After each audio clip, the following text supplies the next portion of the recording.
Welcome everyone to this webinar from KS&A, the impact of sensory processing challenges and participation in home and school activities with Audrey Zapletal.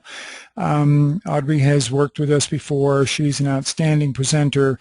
I'm thrilled to have her here, and each of you has seen her resume in the registration materials, so I won't prolong this introduction.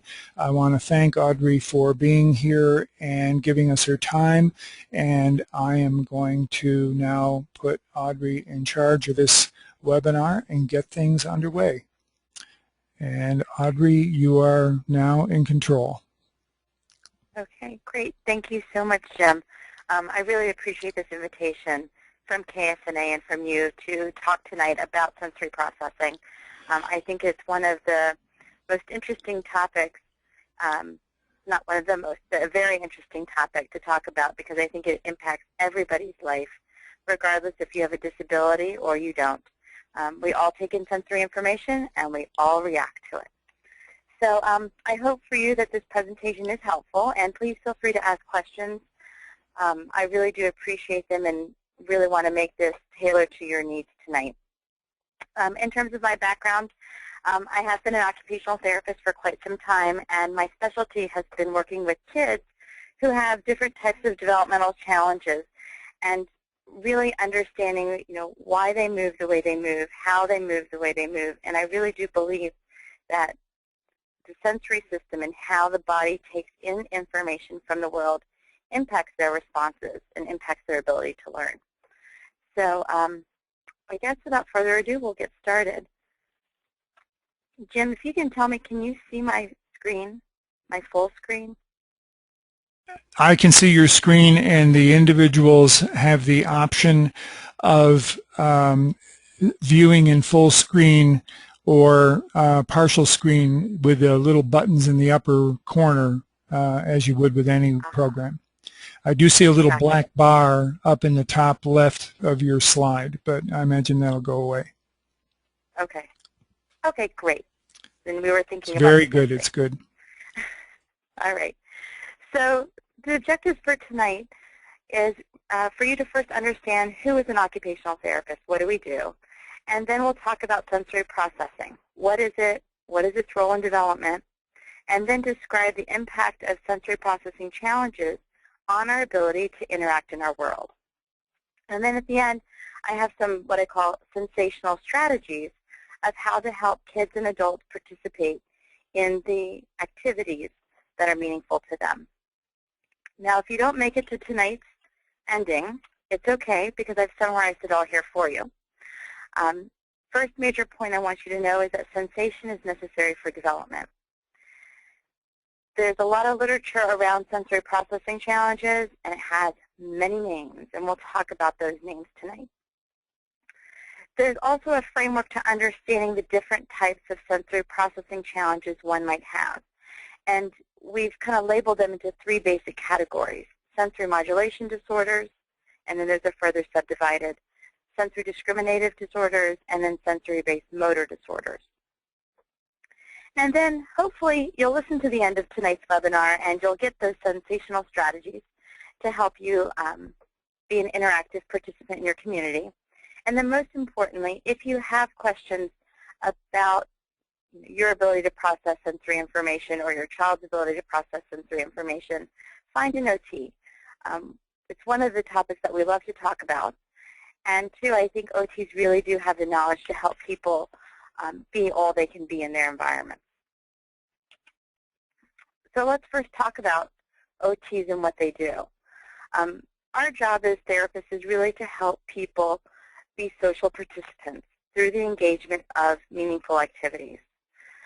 We have a really good understanding of what are the demands of an activity, what are the interactions that the child or adult is experiencing, and how that all impacts their participation. So when we talk about occupations or those meaningful activities, really it's anything that occupies your time. So we could be talking about being able to take care of yourself in the bathroom, hygiene, bathing, brushing your teeth, brushing your hair, dressing yourself, feeding yourself, developing friendships, That's an occupation, to be able to have a friend, interact with them, socialize, play a board game, or play a game outside. Sleep is a very important occupation. Many kids with sensory processing challenges, and even in today's society of interacting with so many different types of technologies, it impacts our sleep and our ability to have restful sleep. In school, we want our kids to be able to learn, be able to interact with teachers and kids, and to be able to follow the rules, because in society there are rules. Playing is important. Kids learn to play, adults learn to play. We just call it leisure. And that, we know, is very important for mental health as well as overall body health. So in a nutshell, I like to summarize OT as be all you can be with your OT. We help kids learning how to read, write, learn to attend, follow rules. They go off to chemistry class. They're working on fine motor skills, being able to understand spatial relationships, being able to move the fluid from one tube to the other, and be able to sit next to a friend while doing that. And then all the way through the adult lifespan, helping people get the jobs that they like and do well, being able to stay in their homes as long as possible, be able to have a healthy, balanced life and learning. And I have here a picture of Dr. A. Jean Ayers, who actually is an occupational therapist and neuroscientist. And she really was the discoverer, so to speak, of sensory integration and did lots of research using kids with developmental disabilities to understand why and how they process sensory information, and as a result, why their behavior what it was. Jim, let's cut that slide. I think you said I could do it this way. So I'm going to start at the beginning of this slide, called the theory of sensory integration, in just a minute, or just a second, and we're going to redo it. Okay. All right? So I'm going to go. So the theory of sensory integration is a unique theory because it combines the concepts from many fields: human development, understanding how children develop into adolescence all the way through older adulthood; neuroscience, understanding how the brain itself works and matures over time; understanding concepts from psychology as well as occupational therapy. This theory itself is a holistic framework for understanding behavior and learning. The theory itself was actually pioneered by Dr. A. Jean Ayers, who was an occupational therapist and also had a PhD in neuroscience. And she believed that it was sensory input that was processed in the brain influences our behavior and ultimately our ability to learn. So learning is a function of the brain. And as humans, we're constantly learning. If you think about a baby, they learn to sit, crawl, talk, eat, and become very productive preschoolers all the way through adults in their community. We're always learning new skills. And in order to learn, we have to have adequate processing and integration of sensory information. That is an important substrate for the adaptive behavior. And in adaptive behavior, what we're talking about is something as simple as smiling in response to somebody else's smile, giving someone proper eye contact when we're talking to them, being able to attend in a class, being able to write notes, or even just feeding yourself with utensils. Those are all considered adaptive responses. So let's take a look at understanding the senses. So the brain is responsible for registering sensation, processing the sensation, and then integrating this information about the sensation with other areas of the brain. And as a result of this integration, there's a response that the brain decides needs to happen, and this can influence our behavior. Hopefully this behavior or response allows us for participation in a meaningful activity or occupation. So let's take a look at the senses, because there are actually 7 senses that our body has to process.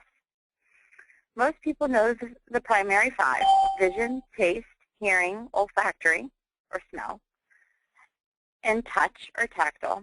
And then there's 2 additional sensations, and those are proprioception and the vestibular sense.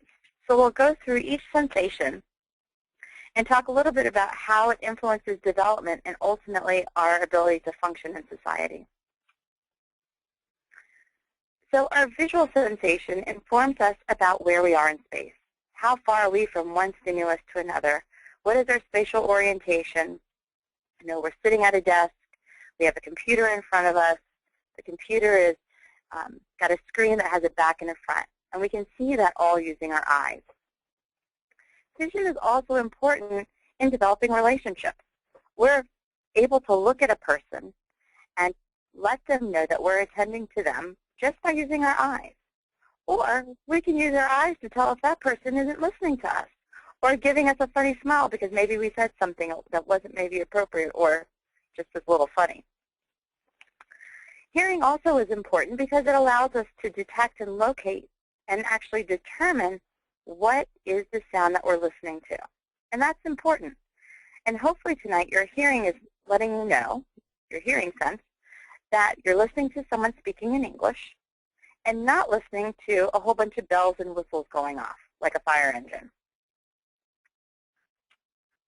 And I hope some of you are laughing with that too. 2 more sensations, taste and smell. These are very important for caregiver bonding. Just after birth, the infant is able to just notice the mother's smell. Every time they're in the room next to them, they know when they're there. So smell initially is very important for that attachment and emotional relationship that develops between mother and child. Taste and smell also protect us from nauseous substances. If something smells funny, we generally don't go near it, like bleach. It also can attract us to potentially nurturing substances. Who likes the smell of spaghetti and meatballs? Usually smells pretty good. Makes us hungry and we want to eat it. So in general, taste and smell, and so far we've just been talking about smell, definitely influences our perception of food. It can influence our food choices, and even it can influence our food texture. If we think something smells a little funny, we might not be as interested as actually trying to chew it or taste it, because the texture might also be influenced by that smell. So let's talk about body senses. We'll start off with touch and then talk about vestibular and proprioception. So the tactile system is very important for development. Some of the most basic reflexes are based in the tactile system. The rooting reflex. If you take an infant and you touch their cheek, they're going to turn their head towards that side and want to start to eat. They start to root. Same thing for the sucking reflex. You know, kids at a very early age, infancy, want to suck because it's very calming.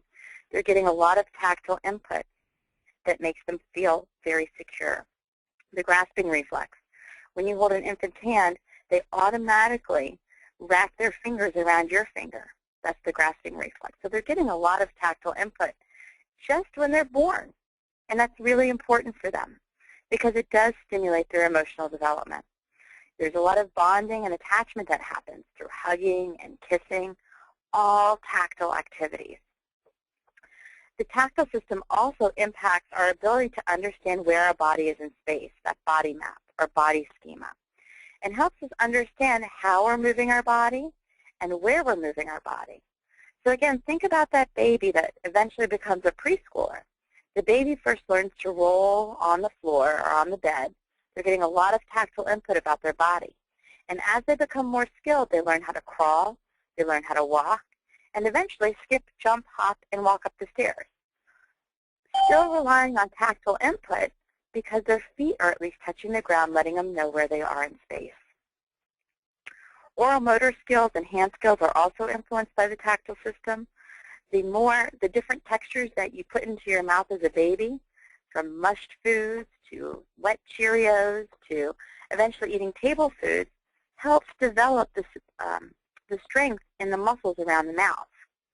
In addition, the experiences that our hands get are also important. The more textures that kids are involved with at an early age, we know that it's going to influence their hand strength and their ability to manipulate objects later.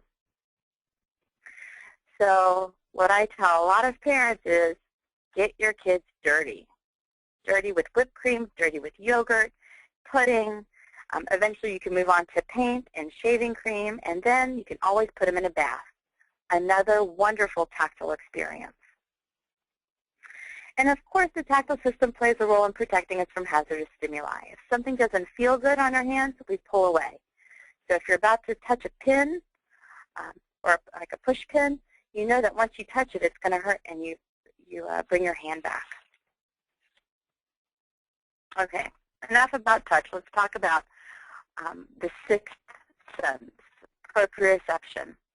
And this is an unconscious sense, so we don't think about our proprioceptors, because this is a sensation that comes from our muscles, joints, and tendons, and the information is interpreted in the brain about where we are in space. It helps us understand how we're supposed to move, how we're supposed to stay upright, our posture, and for us to have smooth and coordinated movement. So I love this picture here of this bodybuilder and their bulging bicep, because right now his brain is getting a lot of information that his arm is in a bent position and that his muscles are being activated. Up here at the top, oh, I guess I'm paused. We have a little boy here who is doing karate. And karate or taekwondo is a wonderful activity for kids to feel where their body is in space, because a lot of the movements require you to hold the position. So again, an influx of body awareness sense or proprioception is sent to the brain. And it's a very calming sense. And then my picture down here at the bottom shows you a picture of a joint and all the different joint receptors that send information to the brain to give it that proprioceptive input.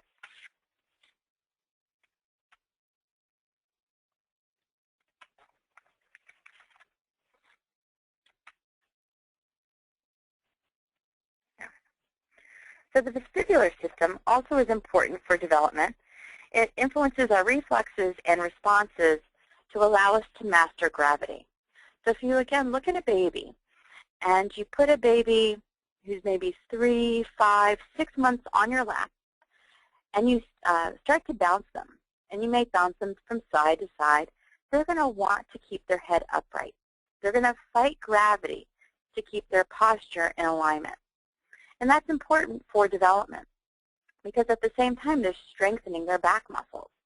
And when you're born in a very flexed position. And over time, do you learn how to extend because you're overcoming gravity as you're building strength in your back. The vestibular system also helps you understand where you are in space. It allows you to have a stable visual field. It's the sense that allows you to be able to move your head in either direction, right, left, up, and down, and keep your eyes stable on a certain object.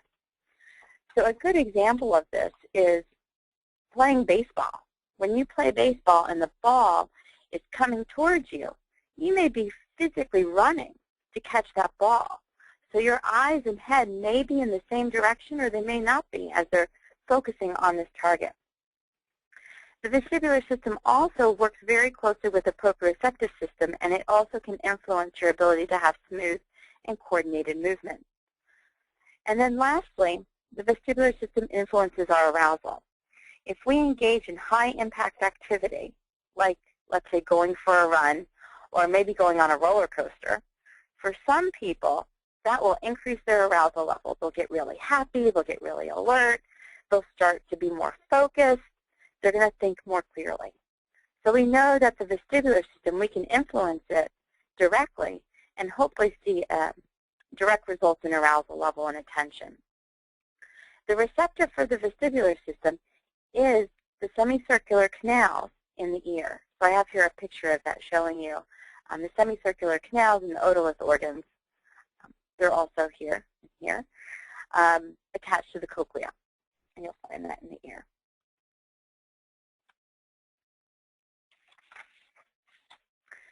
So processing and integrating sensory input impacts development.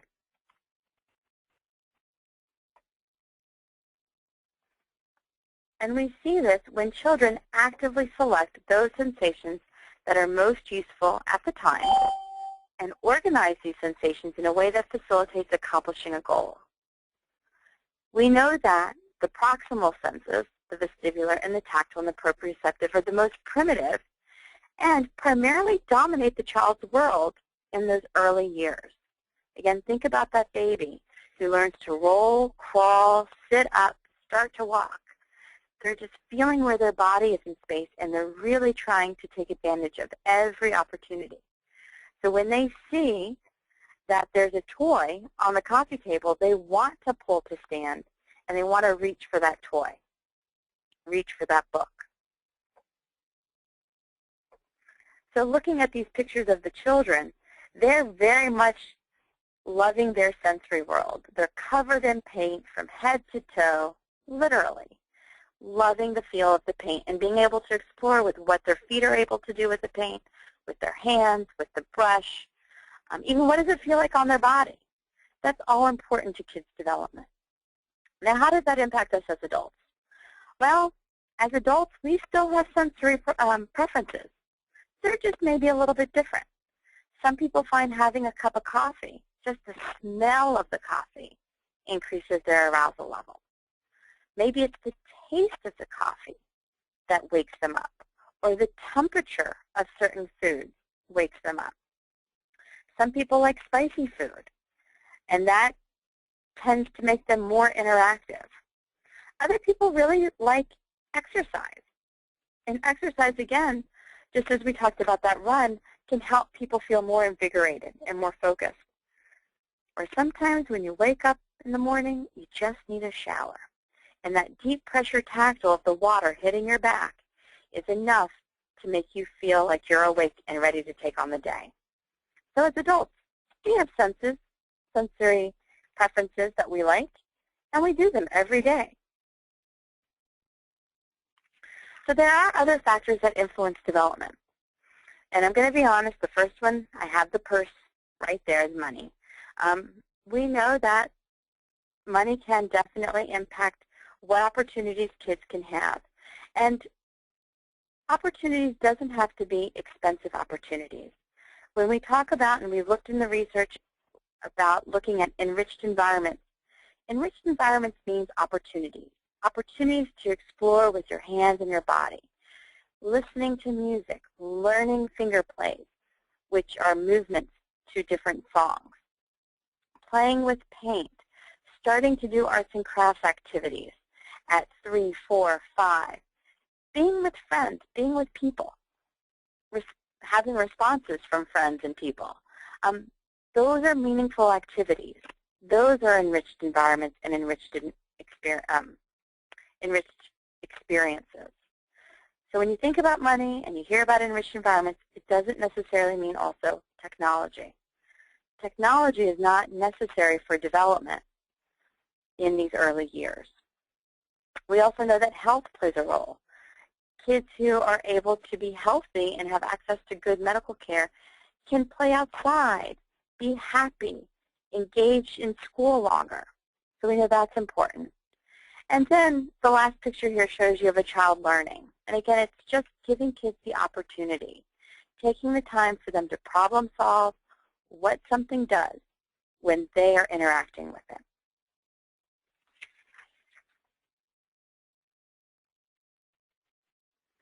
So let's think about our roles in life.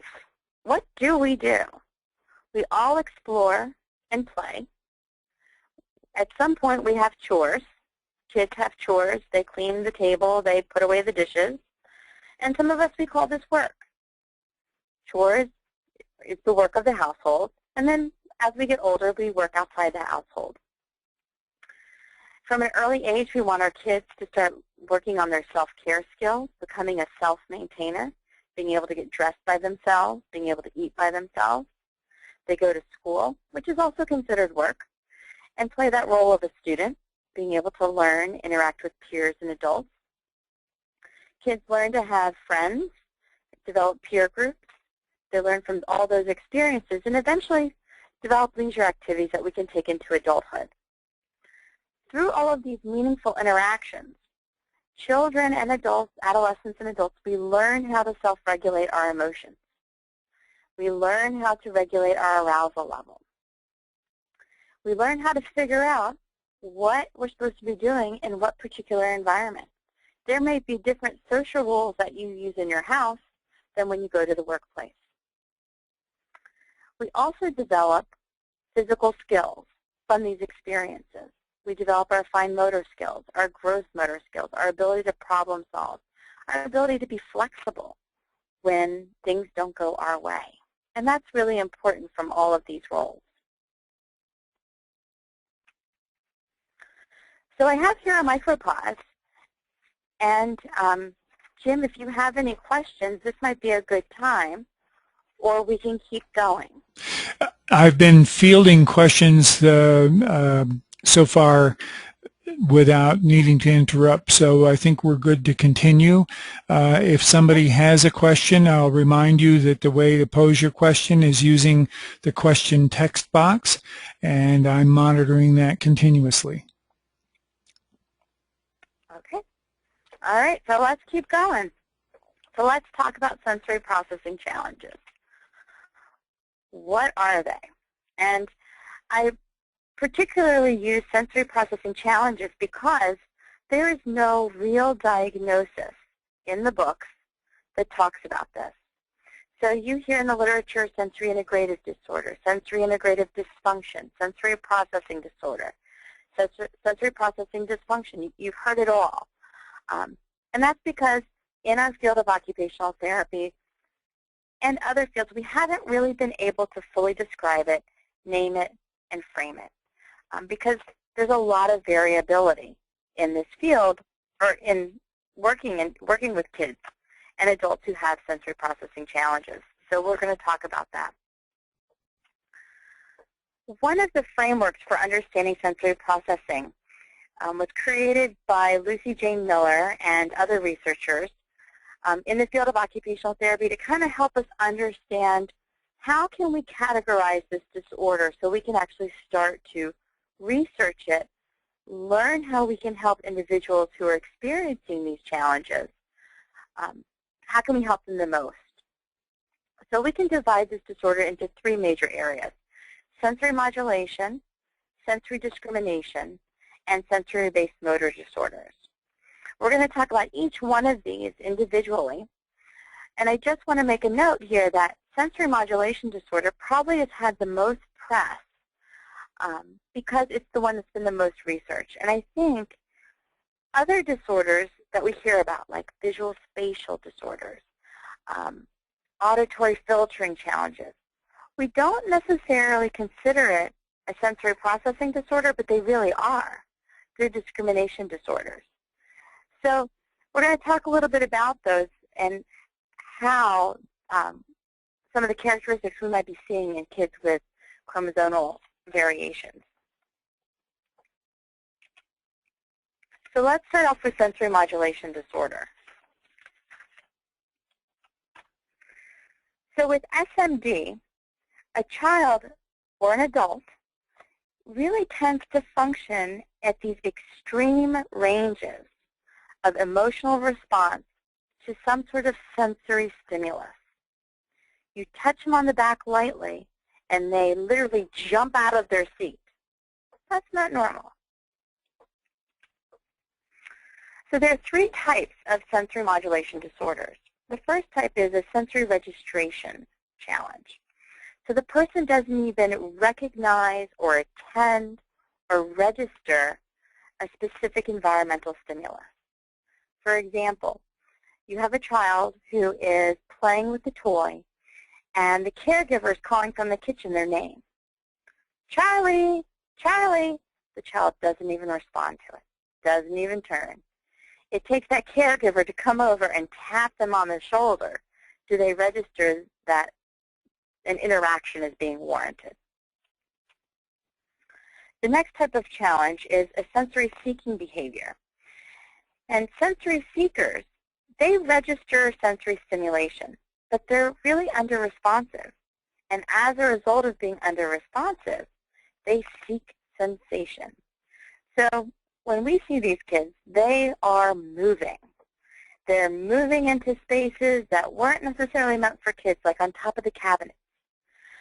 They're the kids who climb, run, jump, literally swirl in a classroom because they're constantly seeking different sensations from their body, proprioceptive information, vestibular information, tactile information, to understand where their body is in space. And then we have children who are sensory defensive. And these are individuals who are overwhelmed by ordinary sensory input and react defensively. So this is a person who comes, you're sitting at the desk, and you touch them on the back, and they're the ones who have an emotional response. Or maybe you've got a couple of kids in a classroom, and on accident, one child bumps the other child. Well, the child who was bumped all of a sudden goes into a tantrum because, again, they weren't expecting it, and it was very uncomfortable for their body to receive that input. So in the literature, you might see these abbreviations or these terms, SUR, referring to a child who is under-responsive and failing to register that sensory input. A seeker, these are the kids who move, and I also say groove, in their environments. And then we have SOR, which are kids who are sensory defensive or sensory over-responsive. I have a question, and this might be a good time to insert it. And the question is, can you draw the connection between X and Y chromosome variations? In this particular case, the mom was asking about KS, but more broadly as well, and sensory integration issues. Yes, we can. In a couple of slides, I'm going to talk a little bit about populations where we definitely see sensory challenges in these populations. So if it's okay, I'm just going to hold off a couple slides, and then if I don't answer your question, make sure you ask it again, because I think it's a really good question, because we do have some data looking at kids with chromosomal variations. So just a little bit more information about kids who are sensory under-responsive. These kids, when you look at them, they tend to be very passive. They can be difficult to engage with. Sometimes when you talk to them, they want to talk about their own things. They might be in some sort of fantasy world, or superheroes are really big to them. Or maybe they're really interested in the solar system. And they really just, they're very much in those worlds when they even talk to you. Some kids, when you give them a direction, if they're under-responsive, it takes them a long time to do the direction, to do the action. And again, we're not really sure how they're registering the information. And then these kids sometimes tend to have a poor inner drive, so they're hard to motivate. Again, they tend to be passive, so they're both physically passive and also socially passive. Now, looking at these kids a little bit more, sometimes we feel like they're really sensory seekers, or they could be on sensory overload. So children who are on sensory overload and demonstrate under-responsive behaviors, they're doing that because they're shutting down. Their environment is too complicated for them. Whereas sensory seekers, we theorize that their body is under-responsive, and they're trying to get as much information about their body so that way they can be interactive in their world. So I hope that makes sense, that under-responsive kids can really be either overloaded, or they're just trying to seek sensation to be at that just right arousal so they can participate. A few good resources come from some personal accounts, and these are people who have written several books and speak on a regular basis out in the community. So if you want to talk to someone or read about their experiences, I highly recommend these books. Donna Williams is someone who talks about, in her book, Somebody Somewhere, how hard it is for her to look at someone when they're talking to them, giving appropriate eye contact. And what she says is that just looking at someone's face while they're talking, she doesn't know what to concentrate on. Is it their facial expression, or should she be concentrating on the content of what they're saying? Temple Grandin is an adult who was diagnosed with autism, and she is published in the literature, and she's got many books out there about her experiences, about being easily overloaded. She was a very sensitive adult, and she would talk about these cognitive approaches of putting herself in a hug machine. And she actually physically developed what's called a hug machine that would give her a hug so she could feel calm. And then another one of my favorite authors is Luke Jackson. And Luke Jackson was an adolescent when he wrote Freaks, Geeks, and Asperger's Syndrome. I don't care for the title of his book, but I love the content of his book, because from an adolescent's perspective, he helps you understand what his body is feeling and what were the activities, leisure activities, that he was motivated to go to, and helped him understand where his body was in space, and allowed him to have the social interactions that he wanted with his friends and family. It's a very moving book. It's very short, and it's written for other adolescents. So I highly recommend Luke Jackson's book, and he has other books out for teachers and parents as well, but again, the hallmark book, I think, is Freaks, Geeks, and Asperger's Syndrome. So now let's talk about sensory discrimination disorders. So with these perceptual challenges, the person is getting inaccurate or inefficient organization of sensory information. So they're not getting enough of the sense, or what they're getting, they're not able to perceive what sensation is going on. And this can happen in any system. In our tactile system, a person might have trouble fastening buttons, typing, shoe tying, even putting papers in a pile and sticking it into a notebook could be challenging for them because they don't have accurate processing from the receptors in their skin and their fingers in helping them understand what the texture is underneath their fingers in order to move them appropriately. If you have maybe a proprioceptive deficiency or vestibular deficiency, activities like riding a bike or climbing structures at a playground or even playing ball could be very difficult because, again, you don't feel where your body is in space and your motor system isn't able to compensate for your body's adjustments.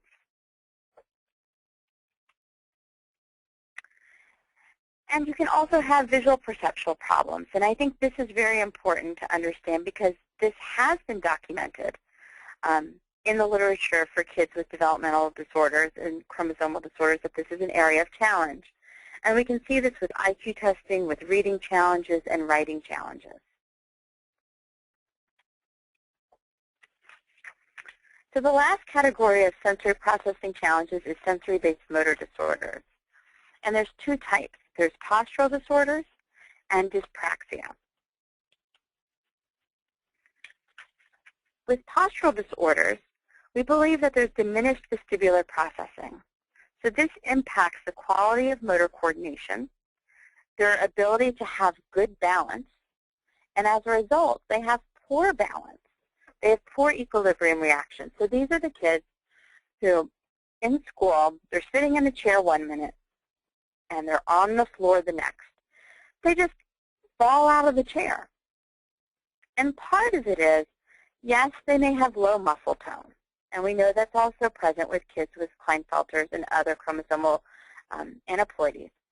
And with low muscle tone, there's a chance for low strength, which is another reason why they might be falling out of their chair.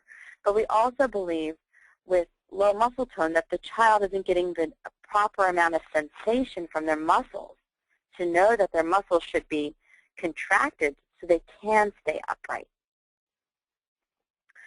Some of the behavioral characteristics that we see with kids who have postural disorders is that they appear lazy. Well, they appear lazy because motor activities are physically challenging for them. They have a hard time staying upright. They complain that they're tired, or they're always leaning on something. You know, they lean on a friend. They lean on a chair. When they're in an actual activity, they're one of the first kids to give up because they just feel like they can't do it. So there's almost a psychology that develops around this because they're already challenged motorically. They already have maybe some poor strengths, and they know that this is going to be a challenge. So, you know, it really is hard for them to keep up with their peers.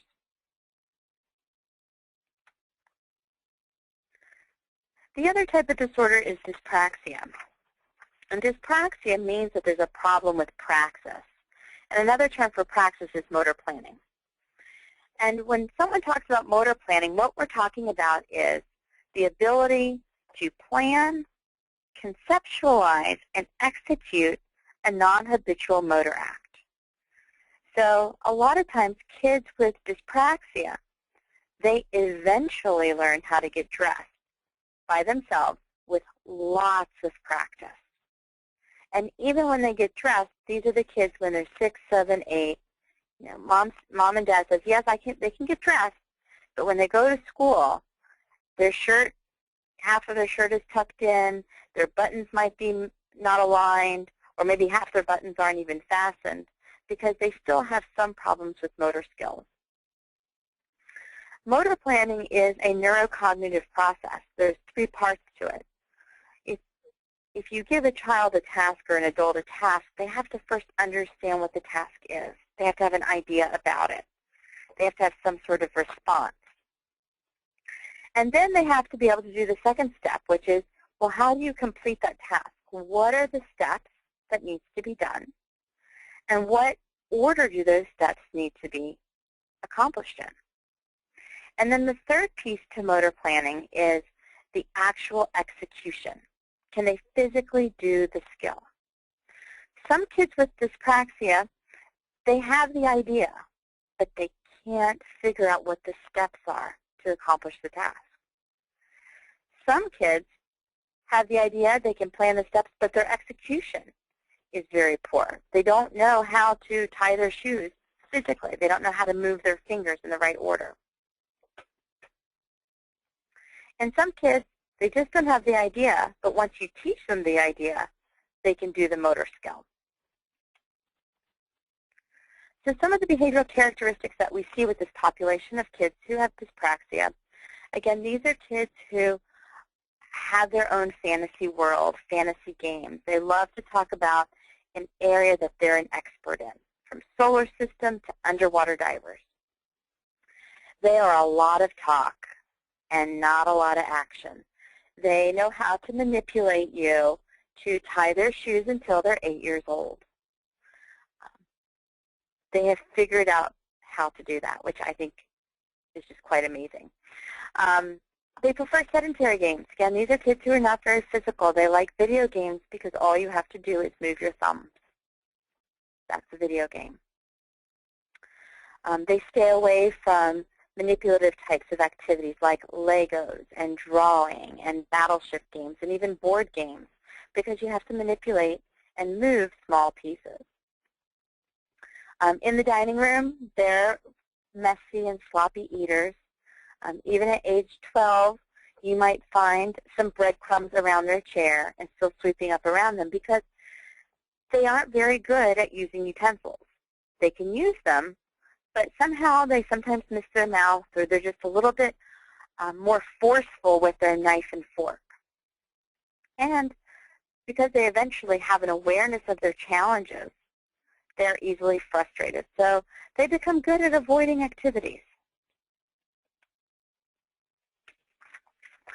So who are some populations that we believe have sensory processing challenges? And these really come from researchers. Ahn and Miller did a study of typical kindergartners.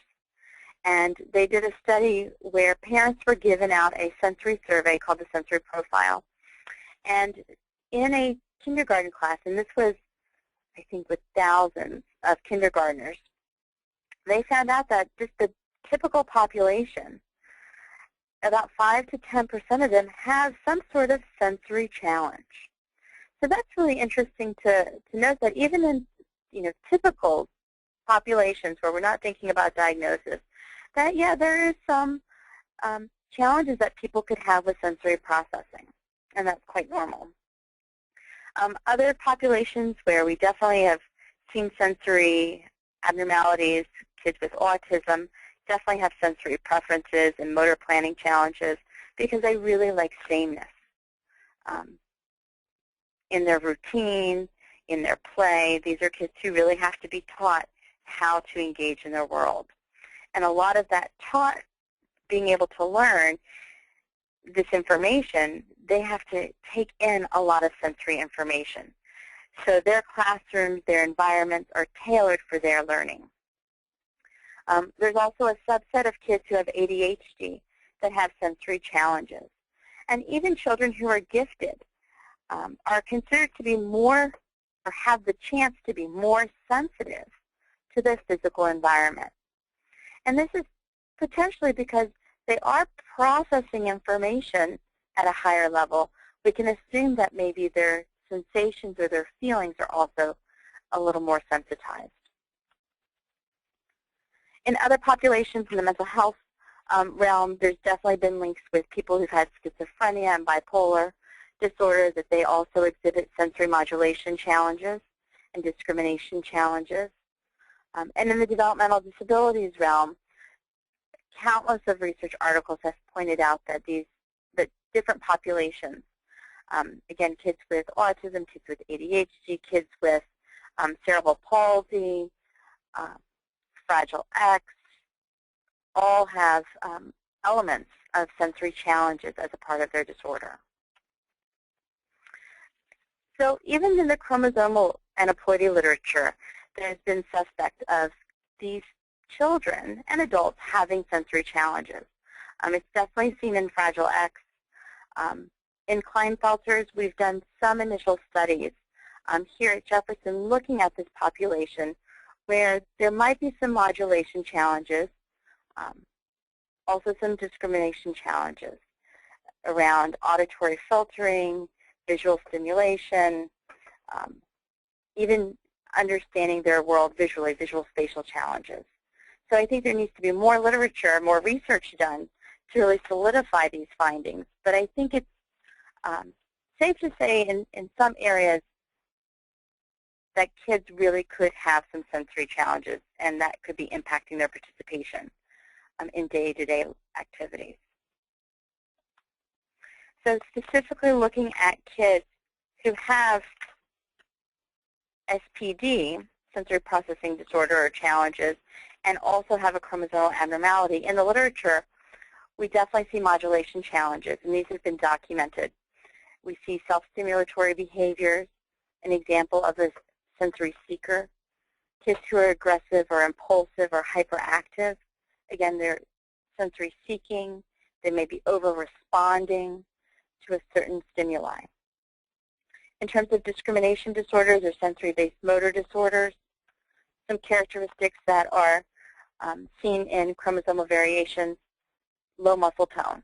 Okay, we know that definitely strength is impacted, but body awareness comes from muscle, the sense from the muscles. And there's also documentation of delayed gross motor skills and fine motor skills. So again, is there a problem with sensory processing that's impacting the ability to accomplish these milestones?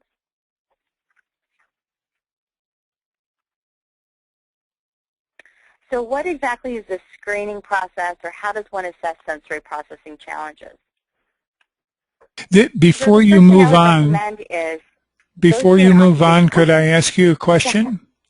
This break in the action. A mom is asking about She has a current health concern for her 14-year-old daughter who has trisomy X, and I think she's asking about the correlation between these conditions and hypotonia and how these things might be related. So with hypotonia, hypotonia is defined as low muscle tone. So if someone has low muscle tone and it's affecting their whole body, we could have challenges with eating, just the oral motor structure. There's a strength issue, but then there's also the tolerance to different types of textures. In the mouth itself, the receptors might be more sensitive because they aren't getting a lot of deep pressure when they're doing a lot of chewing, because chewing is hard work. So sometimes kids who have hypotonia around the mouth, they have certain preferences for food. And I always think of the white diet because they tend to be white foods, noodles that are super soft, chicken nuggets, which are kind of brown, it's like a brownie white diet, which are soft and somewhat easy to chew, crackers, pretzels, meltables, because they don't have to actually work those muscles, because working those muscles is very hard for them. In terms of their arms and legs and their overall body coordination, you know, having hypotonia, there is associated with it lack of strength. So it's hard for them to move their arms. But it's important that you challenge kids who have hypotonia to build strength, because as they're building strength, they are increasing the sensory input from their arms and legs to their brain to let them know where they are in space. So it's important to find activities, and we'll talk about some good activities to get kids involved with who might have hypotonia, where they can feel successful. So I hope I answered your question, and feel free to ask another, because that's a really great question.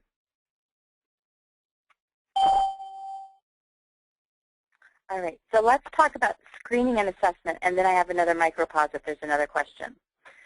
So if you think or you suspect that your child or adolescent or adult has a sensory challenge, go see an occupational therapist. And I would recommend that you talk to the OT and ask them what kinds of experiences have they had with your type of child, some sort of chromosomal variation, and what are their experiences working with kids who have sensory challenges. It's very important that you know that, because you want a therapist who is educated and who has resources to help you. As part of that intake, they're going to ask you about overall development. What were their fine motor skills, gross motor skills, social, cognitive, and so forth. And then the OT is actually going to administer different types of assessments they have at their fingertips. So some OTs are certified in doing what we would consider the gold standard, the sensory integration and praxis test developed by AIRS. This is a wonderful test. It's 17 subtests that looks at all areas of sensory processing. The only catch with a SIPT is that only only an OT who is certified in giving the SIPT can actually give it and administer it. And it has a very narrow age range. I believe the age range is 4 to 10, where the norms are compared to that population. But I still think the experience of someone going through that coursework, that would make them a really good OT to talk to if you have concerns about your child. Other screens out there that OTs can give, sensory profile is really popular. There's different versions. There's a short sensory profile, infant, adolescent, adult. Sensory processing measure is also another sensory screen, and there's different versions, one for school, one for home, and one for the preschool. So I think, again, that's a really great measure because it also provides you with ideas of how you can actually help your child in all of those areas. And then there are other screens as well out there. So I don't know if there's another questions there is one other, out there. and I'll let you know that there's a dialogue that's going to be waiting for the end in the Q&A where Mom will be talking to you directly because her questions are pretty comprehensive. But meanwhile, Okay. the mom who was just asking about hypotonia has added an additional question, and as she mentions asthma. And when it's triggered, it intensifies the whole hypotonia systemically, causing things like choking on food and so forth. So if I understand the question, it's that the asthma can also contribute to the hypotonia and almost impact the child, or in this case the 14-year-old, to interact in their world, like eating, Right. playing, whatnot. So when the asthma is triggered. Right, and I would open this mom's microphone, but she doesn't have that capacity, so we will we'll have to kind of wing it here. Okay, so the first thing that comes to my mind when I think about this is how well controlled is the asthma, because that's a medical condition that I would definitely talk about with your primary physician, your pediatrician, in that if she's feeling a lot of asthma or she's having a lot of asthma attacks, maybe you need to look at the medication for that, because that could be definitely impacting her ability to swallow, talk, move, because she doesn't have that capability when she's having the asthma attack. She's typing to me, and she says the asthma is well controlled. She has a good pediatrician who's taking care of it, and well, I'm not exactly sure what she means by this, but she says something about her throat goes. I'm trying to read this. It has a constant core instability. So the muscles around her throat are extremely weak, and that's probably what's causing the choking. So in terms of a recommendation, I would, it sounds like you've already talked to your pediatrician, but maybe go to a speech therapist who is an expert in dysphagia, so trouble with eating, and see if they can help strengthen the muscles around the neck. That would be probably my first recommendation. You may want to also talk to an occupational therapist about that, and also even talk to a psychologist, because the impact of that happening on a regular basis, you and your daughter may need support around that. You know, what are some behavioral strategies that you can put into place so it doesn't happen? She asked that you repeat the word, I think it was dysphagia. Oh, dysphagia, or dysphagia. Mm-hmm. It's D-Y-S-P-H-A-G-I-A.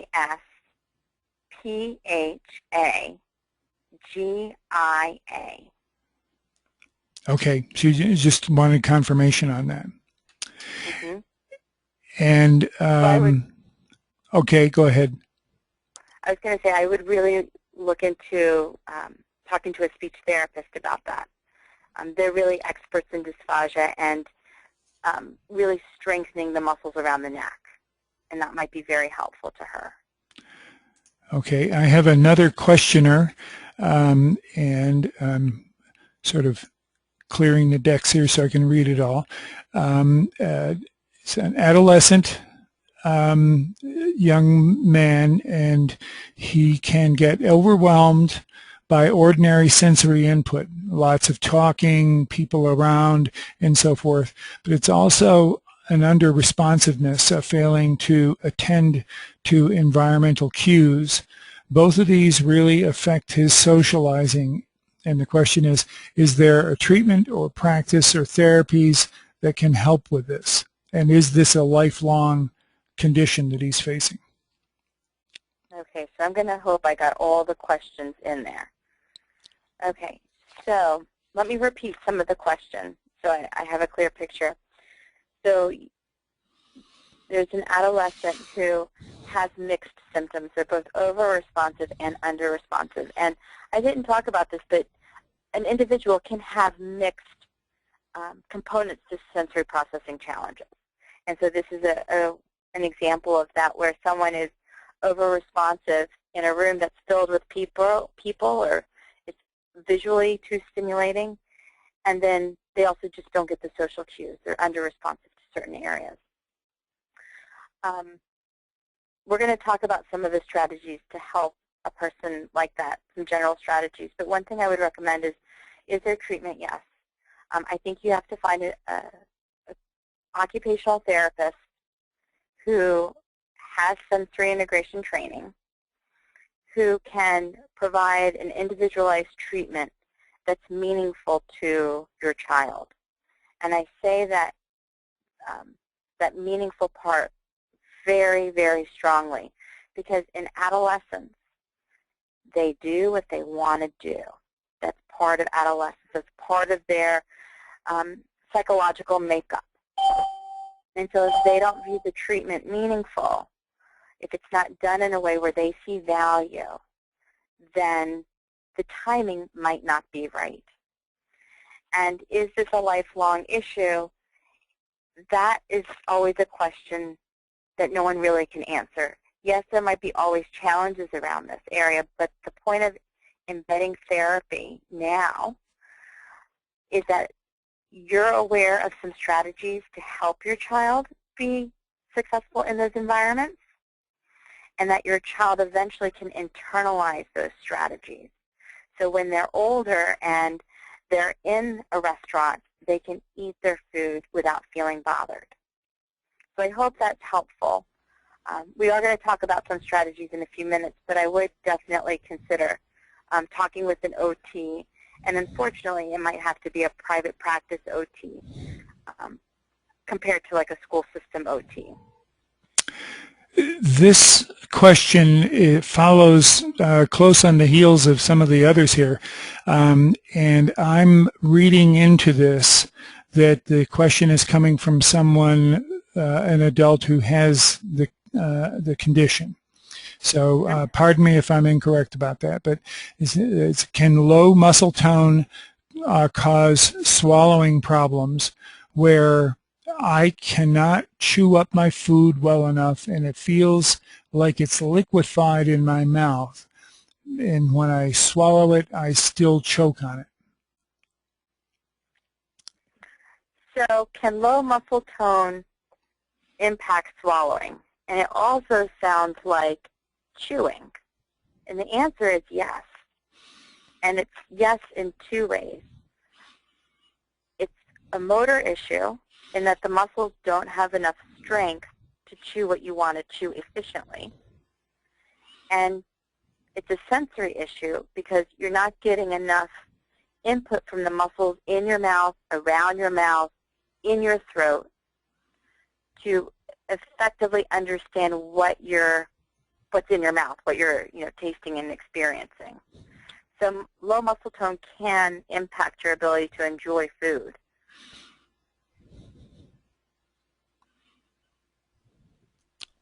Okay, that's it on the questions for now, and we can come back to any of these to the audience if we need follow-up on any of these. We can do that at the end because we will have a Q&A at the end. So I guess we can move on. Okay, so let's talk about some sensational strategies to embed in your daily routine. And these are really general strategies. So we can talk about more specifics at the Q&A if you would like. Whenever I think about working with a child, regardless of what setting I'm in a school setting, I'm in a community, I'm in my private practice, I'm doing research with them, I always want to think about some core elements to my interaction. And these same core elements, even though I might be doing a treatment session, are really about parenting or your ability to engage in life activities. We want to first think about what are the sensory opportunities. What is in the environment that is going to help my child be successful or help me be successful.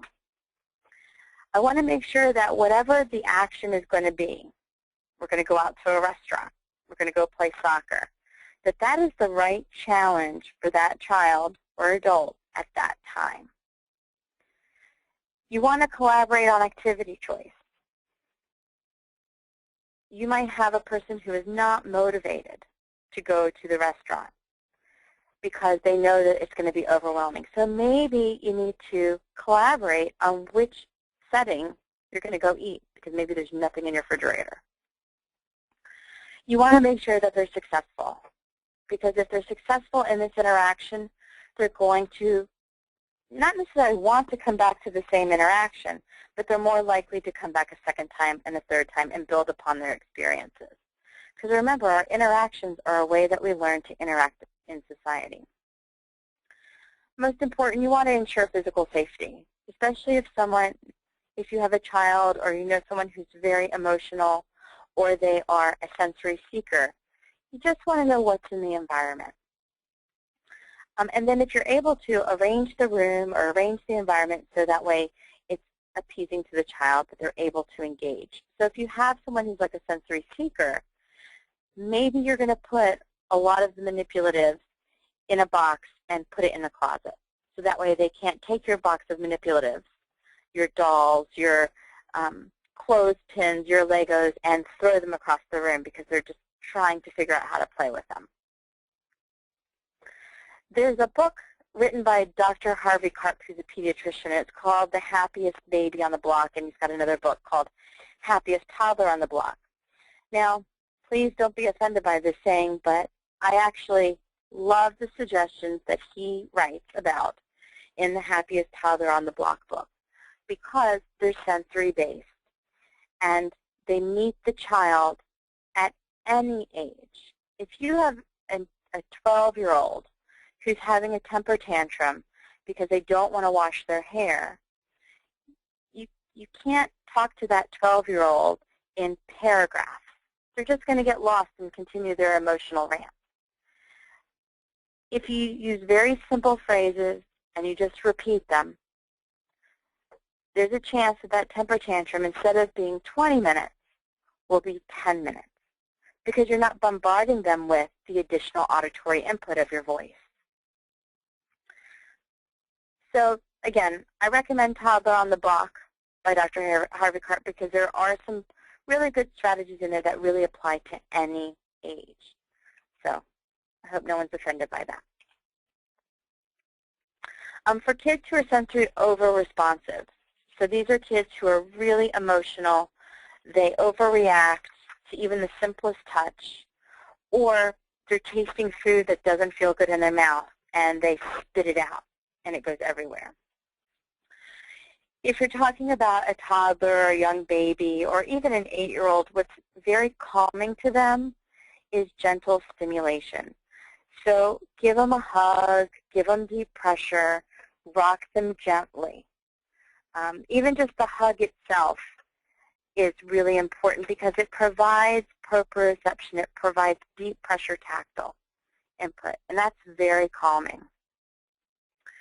Kids who tend to be over-responsive, they don't like change.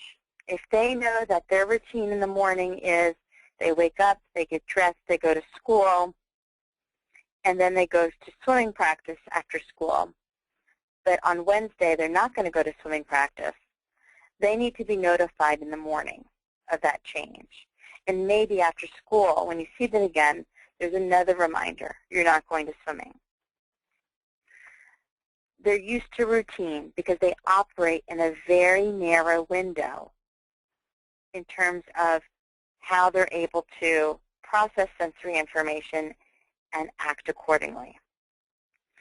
If you have a child, adolescent, who is feeling overwhelmed, it's nice to designate a time in place for them, regardless of the environment, in your house, at school. If they play at a friend's house, where could they go if they are feeling overwhelmed and they could just take a minute? Maybe it's the bathroom, where they can shut the door and sit and count to 10. It's better saying time in, because this is a time for them to have some control over their body, over their emotions, as opposed to say, I think you need to go sit in time out. Okay, time out has a very negative connotation, and we want to support these kids in how they're feeling. So have a time in place. Have opportunities to regroup, and that's basically, again, that time in place. Maybe it's their bedroom, maybe it's a corner in their room. Again, just a place for them to think.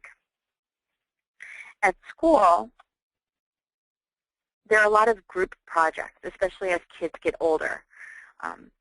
Kids work together at a table of maybe 6 to the table. Maybe suggest to the teacher that if you have a child or a student who's over-responsive, that they have a buddy for their project, one person, because that's less overwhelming. It's less auditory information. A lot of people talking at you, a lot of teenagers talking, they're not necessarily going to agree. And that's a lot of input for the student to have to process. One person is a lot easier. Earphones are also very helpful for kids who are over-responsive because it's going to muffle the sound in the room. And there are different types of earphones out there where you can have white noise playing in the background. So even for test taking, you might have a child who's really sensitive to sound, wear these headphones so that way they can focus on their work. So other calming strategies, a lot of deep pressure. So hugging is a wonderful feeling for these kids. Now, some kids don't like hugs because they could be over-responsive, but like I said before, they could be tactily defensive. So a bath is good, a shower is good, having them roll up into a sleeping bag and sleep in a sleeping bag feels good to them. What you want to do is find the sensation and the activity that's meaningful to them, and then they're going to get something out of it. For younger kids, the bubble bath or the bubble ball bath, where there's a lot of balls in a tub, always feels good. It's also very inviting for kids if you want them to jump into a bubble ball bath. Heavy work is also good for kids who tend to be sensitive. Heavy work is just the idea that you're giving their muscles resistance. So you might have them help you carry the groceries from the car into the kitchen. And that heavy work might help them tolerate the next challenge, which might be washing their hair, because you've given them some heavy work. You've built in some proprioception into their body, so then they can tolerate something that might not be as pleasing. Wrapping up in blankets is another deep pressure, proprioceptive type of activity.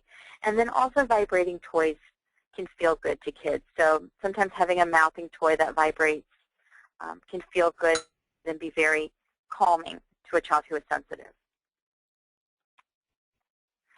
One of my favorite games is called Hot Dog or Burrito.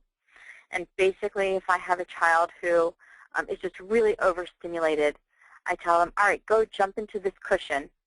And then I pretend to squirt mustard and mayonnaise and whatever else they want on their hot dog, beans, pickles.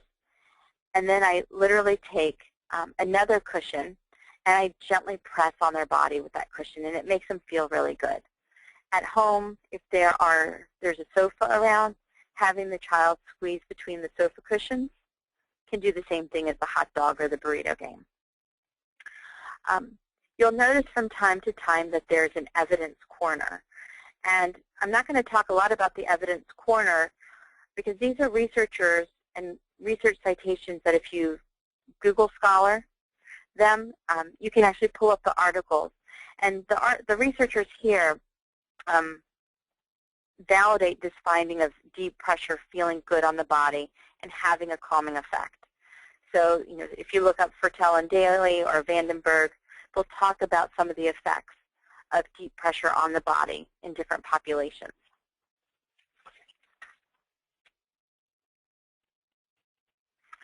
So other ideas for kids who exhibit sensory over-responsivity, you can use sound to help calm them, music or white noise to kind of help them clear their brain of all extraneous sensation.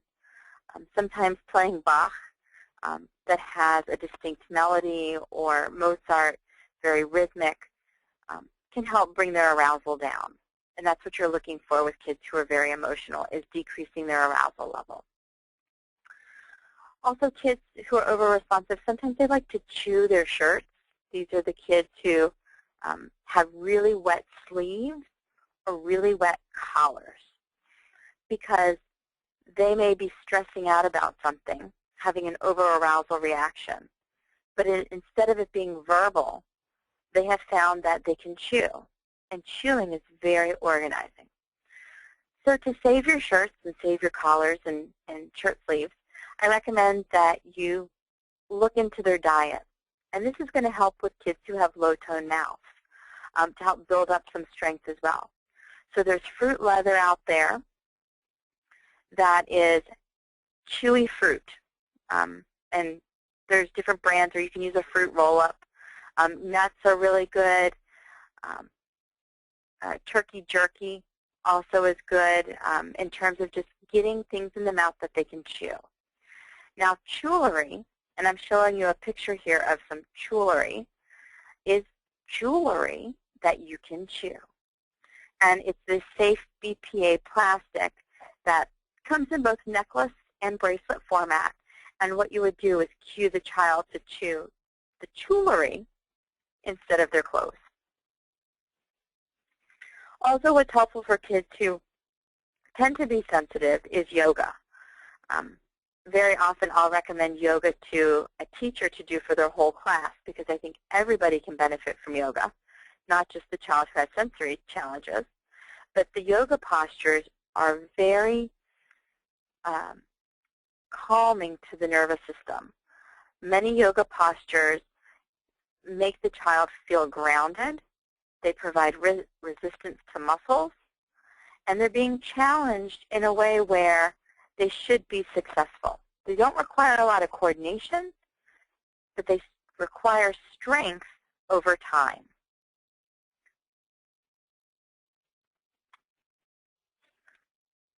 So now let's move on to kids who have sensory under-responsivity. And these kids that we're going to talk about, these are the passive kids. And that when you look at them, they're the ones who are about to fall out of their chairs, and they don't even notice that they're falling out of the chairs. So movement games are really helpful. Having them sit on ball chairs is really good because it keeps their arousal level. They can bounce on the ball until they feel like they're awake. And then as they start to slump, they'll start to bounce on the ball again. Having them change positions in the room. If the teacher starts to notice that their arousal level is going down, they're starting to put their head on the table, they're leaning on their arms, or even at the dinner table this is happening, give them an action. All right, Monica, go over to the cabinet and pull out 2 glasses and a plate and bring it to the table. Go to the refrigerator and pick up a jug of apple juice and bring it to the table. Just that little bit of change in position is going to stimulate their vestibular system, which is going to increase their arousal level. So little directions like that can be very meaningful, and they're going to feel successful when they do it. Light touch can also help a child who's under-responsive. So if you tickle the back of their neck, kind of start to not be startled, but it kind of feels good.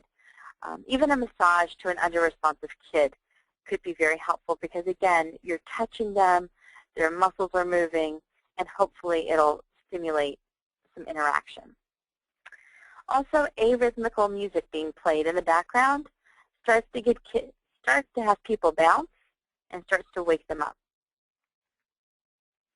The articles here by Schilling and Schwartz really look at kids who were under-responsive in a classroom and they were using disco seats.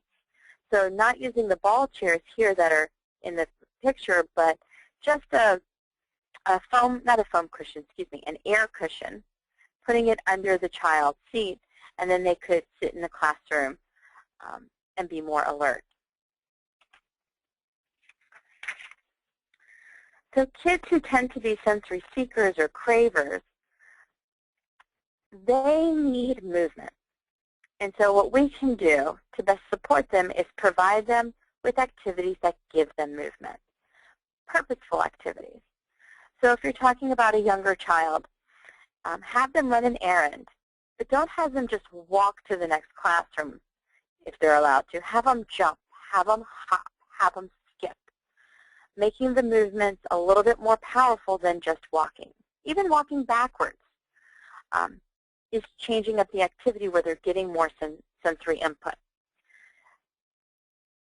Being a teacher's helper is key for these kids because these are the kids who always get in trouble. They're always in timeout because they're moving around. They can't sit still. You know, these kids, when they're sitting next to their friend, they're poking at their friend. They're moving their feet up and down, and so they're starting to make a stomping noise. So the best thing to do, make them your assistant. They're the ones who carry the groceries, carry the first aid bag, wash all the blackboards, but now I know there are no more blackboards in school, so if they can clean the smart board, that would be fabulous. They can wipe down all the tables, put the chairs on top of the table. That is all good, heavy work, and that's what these kids need, is activities that give their muscles resistance because they are just needing that sensory input. The other thing you can do for these kids is looking at the power of the mouth. That's what I call it. What kind of foods can you give them that are chewy, that make them work their mouth so they're more focused? So fruit leather, gummy worms. And gummy worms now can come in all natural as well as sugar-free. Different types of mints or starbursts are usually accepted in school compared to gum. I know a lot of teachers don't like gum. And then, of course, turkey jerky or beef jerky as a snack, or even cheese sticks, something where they have to tear it and chew, because that's really good for not only oral motor strengthening, but also for sensory processing. So there's a lot of research out there with Tiffany Fields and Feldman looking at the impact of deep pressure tactile and its influences on development. And that's what these activities are doing, is they're providing deep pressure tactile input to the mouth, all this chewing that's filled with the sensation of fruit leather, or running and jumping, making their muscles work. It's just shown to be very effective in helping kids be more attentive. Tiffany Fields and Feldman are also known for their research with children or babies who are very irritable, and their work with premature infants. And there's something called kangaroo care. And kangaroo care can be used with any child, well, I should say any baby, because once they're about 8 months, they don't really want to do kangaroo care anymore. But it's where you do skin-to-skin contact, where their skin is on your skin, on your chest, and you're holding them. So that deep pressure tactile input of skin on skin is very calming to the baby. At the same time, they are noticing what your heart rate is, your respiration rate is, and you can actually modulate theirs so they become calmer. So here are some more examples of heavy work. And again, I just think this is so important for any child, is to have activities that strengthen their muscles. So at home, you can have them push the laundry bin from the laundry room up 3 flights of stairs if needed, but please be watching them as they do this, and all the way into their bedroom. Having them even fold the laundry is a good skill, even if it's rolling up their socks. That rolling up of the socks helps their fingers have heavy work. Having them move furniture in your house or at school. Have a couple, child-sized tables, so to speak, that can be moved from one corner to another corner. Or having them carry groceries or your backpack or your work bag is also other types of heavy work. Stick Kids is a program. You can Google it, and it gives you ideas of heavy work that you can do at home and at school. What's nice about Stick Kids is that it's color-coded for the type of sensory activity or sensory input that you're looking for. So if you are looking for a heavy work activity, it comes up with 20 different heavy work activities, from sitting on a ball, moving furniture, to playing, or coloring on the floor, which is also considered a heavy work activity. And the child is able to pick what type of heavy work activity that they want. I think it's worth looking at least the website, and you can get more ideas of heavy work activities and other strategies that might be helpful for kids who have sensory challenges. For kids who have dyspraxia, if they have poor ideation, so they have a hard time just figuring out what the question is, what the answer should be, give them cues, give them pictures, give them a verbal cue, give them a hint. It's really helpful for them because they will learn over time, and time could be anywhere from a week to a month to years. They need a lot of practice. It's helpful to first use familiar toys if you're working on play, and increasing someone's play repertoire, using something that's very familiar, and then you do something novel with it. So if you have a child who likes to play with trains or race cars and all they do is roll it back and forth, you might take your train or toy car and roll it up a pillow and hope that they're going to come follow you. Then you might take masking tape and make a road and have them follow you on the road. So again, that's just different ways to increase their play. If they have trouble, difficulty sequencing the activity, so they have the idea but they don't know what the steps are, how to break down the steps, break it down for them. Give it to them step by step. Use a picture schedule. You might need to repeat the sequence or write it down for them so that way they remember it. And then for kids who have trouble executing the task, I think it's important to see an OT. We can help kids who have motor coordination challenges, help them have more smooth and fluid movement. It might be a mix of a sensory and a strengthening program. But I think it's important that you see a professional at that point if you think there's coordination issues. So other ideas, talk to your OT. I think PTs are also very valuable, physical therapists, but many PTs, especially in outpatient centers, really think about the musculoskeletal system and strength. And yes, kids who have chromosomal abnormalities many of them have low tone, but it's not just a strength issue. There's sensory issues that go along with having low tone. So that's why you might want to consult an occupational therapist who has sensory experiences. For after-school activities or leisure activities, swimming is a very healthy and motorically challenging but successful activity for kids who have low tone. They build strength. They're eventually part of a team. Their motor movements become more coordinated, and they're learning a skill that's for life. So I always recommend swimming lessons to kids. Another sport is Taekwondo. Again, it's an individualized sport, but you're part of a team, and it helps kids understand where they are in space, helps them develop confidence skills, and how to be attentive and follow rules. So it's another wonderful martial art to be involved with.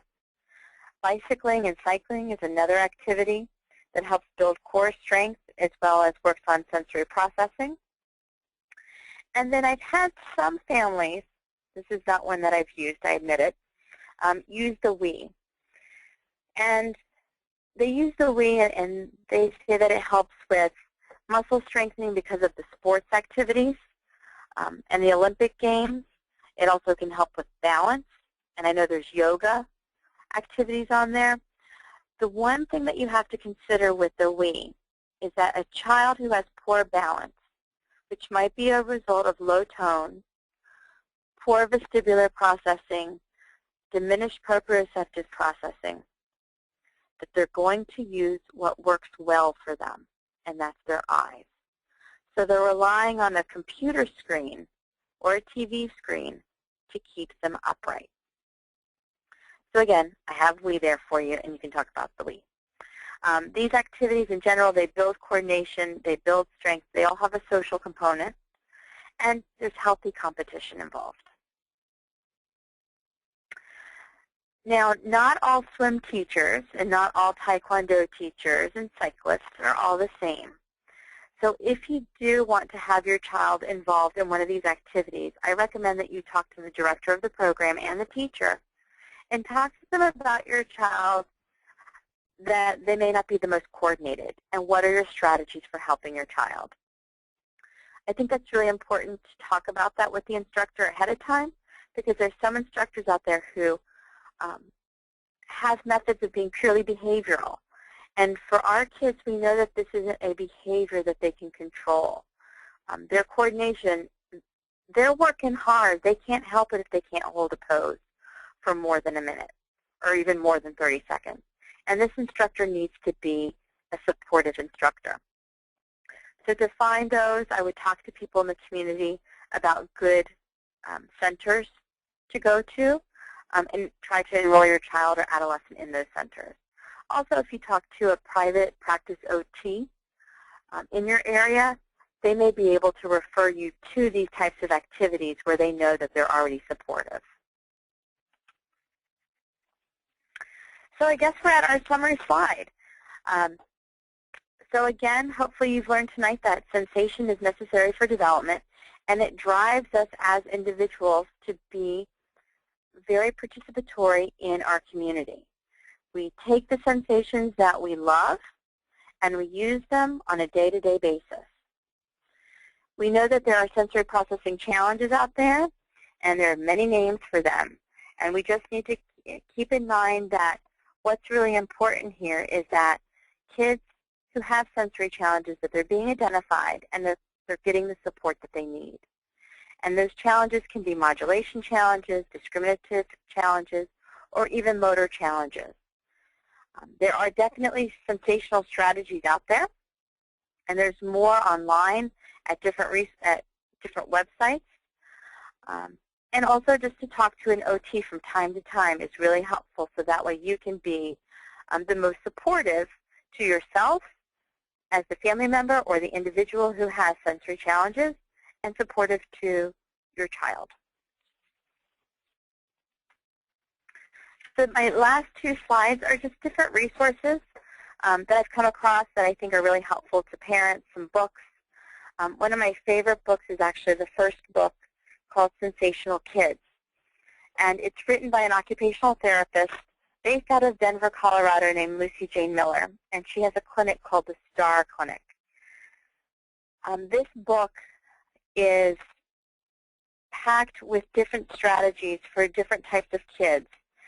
And what I really like about it is she teaches you how to develop the just right interaction. And she has a mnemonic for it, and it's called A Secret. And every part of A Secret stands for something that you should be looking at. So again, I would recommend that for anybody, even if you yourself are experiencing sensory challenges, because the strategies might be helpful, but more importantly, dissecting the issue of the activity can be just as helpful as well. Some more resources. Winnie Dunn's book, Living Sensationally, Understanding Sensation, is also a nice book to look at. Helps you understand why sensory input is important and how it impacts our ability to engage in day-to-day activities. The Out-of-Sync Child, The Explosive Child, these are really great books for kids who are over-responsive. A lot of behavioral and sensory strategies out there. The Kurchinka book, this book, I believe Kurchinka is a psychologist, and it's called Raising Your Spirited Child. And this is a different way of looking at your child. It's from a more behavioral perspective. But again, she's really targeting kids who are over-responsive and helping you understand why they are acting that way. And she comes from more behavioral methods. And then there's some other books around sensory integration and understanding them in different populations. And then a few more references. So I think that's it, unless there are questions, and I'm sure there are. Quite a few. So if you're ready, I'm going to ask some of the briefer questions, and then we have the open mic dialogue that I'll get to once we address these text questions. The first comes from the gentleman who had described difficulty chewing and swallowing and the choking issue. And he comes back and asks, can this type of KS cause Asperger's, or is Asperger's associated with Klinefelter's in some way? Okay, so the question is Asperger's syndrome associated with Klinefelter's? I think that's the question. Okay, so from looking at the research, there definitely is an element of social difficulty that is experienced with people who have Klinefelter's. That's documented in the literature. So I think to answer your question, yeah, there's social skills issues. But to say that if someone has Asperger's, that's more on an individual basis. Not every person who has Klinefelter's has Asperger's syndrome, just as not everybody who has Asperger's syndrome has Klinefelter's. If I could add to that, one thing that we see in anecdotal comments from members is that a person will be perhaps first diagnosed with Asperger's or autism spectrum disorder or PDD-NOS, a persistent, what is it, persistent developmental delay. Yeah. Yeah. And really what that is more of a looks-like diagnosis, as in it kind of looks like these and we don't really know what's going on, and so we're going to label it this for now. And and so there's an element of that in there that we see regularly in, as I said, anecdotal reports. This is not research. Definitely clinically we do see that. And the social skills issues are very similar to those with Asperger's and autism, with difficulty with eye contact, difficulty initiating a conversation, difficulty reciprocating in a timely fashion, and even, sometimes, and I think about this more as a motor planning issue, what do you necessarily have to say back to that person? Because you have to have the idea of understanding the conversation and how to respond. There are two questions from one individual. I'll just do the first one. Are there any sensory or under or unresponsiveness strategies for adults? So for adults, if you feel like you're under-responsive, I would say you might want to do a little bit of a reflection about some experiences. And one experience I would do is explore with tastes.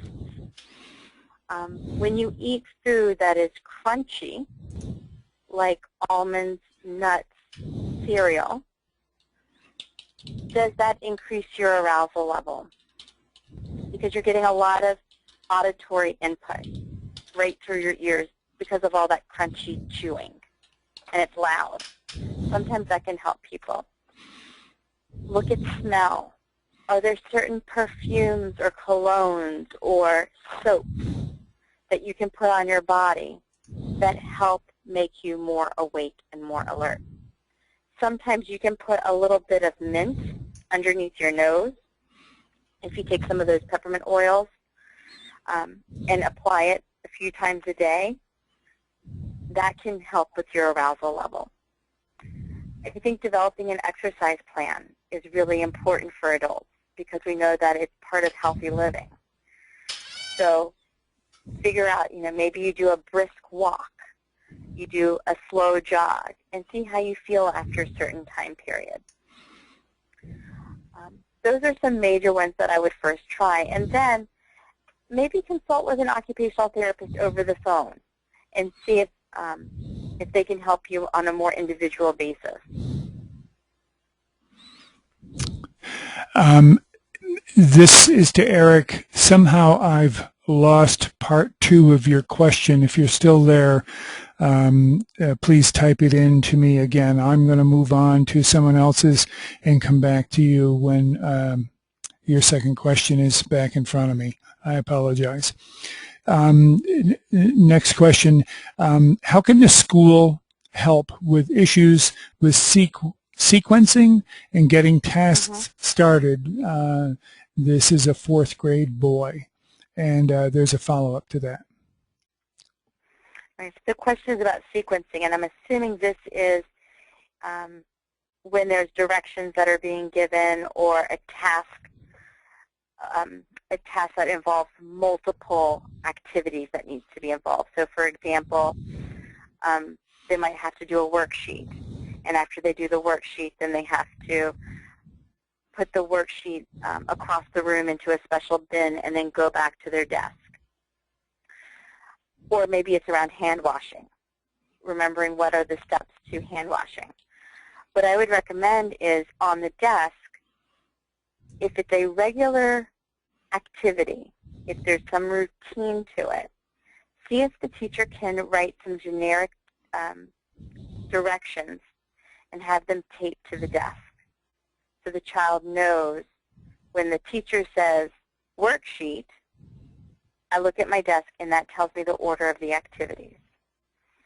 In 4th grade, they should be able to read simple phrases, so it would be something very non-discrete.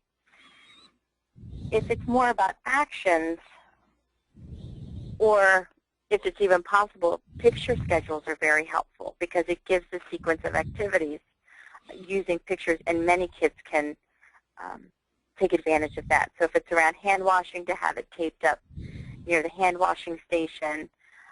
If there's an order to the day and they're having trouble with that, there should be a schedule that's somewhere clearly posted in the room to help the child know what to expect next. Those are really the best ways to help kids with sequencing issues, is to break down the task. If it's something that's done every day or a couple times a day, to kind of write hints on their desk, or to develop like a piece of paper that they can carry around with them that has the steps to the task on it for them, so that way they can be successful and more independent.